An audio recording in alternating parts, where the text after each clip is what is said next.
তবে যতদিন পর্যন্ত এই সন্ত্রাসীদের ততদিন পর্যন্ত আমাদের কর্মকাণ্ড আমাদের কর্মসূচি ধারাবাহিকভাবে চলতে থাকবে।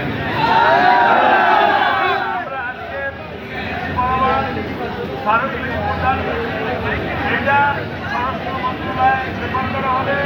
স্বরাষ্ট্র মন্ত্রণালয় আসবে, আশা করি বরিশালের ব্যাপারেও সিদ্ধান্ত আসবে।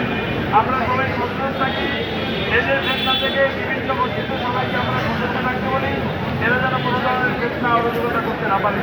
সবাই সচেতন করি, এখন তো হবে।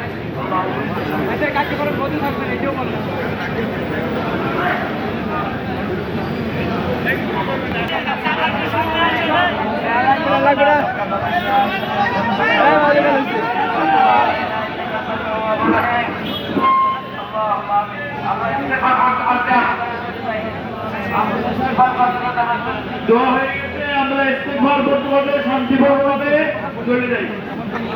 আমাদের কর্মসূচি আজকের মতো শেষ, কিন্তু আমাদের কর্মসূচি ধারাবাহিকভাবে চলতে থাকবে যতদিন পর্যন্ত সাদিয়ানি বেদনা বাংলাদেশ থেকে বিদায় না নেবে। ইনশাআল্লাহ।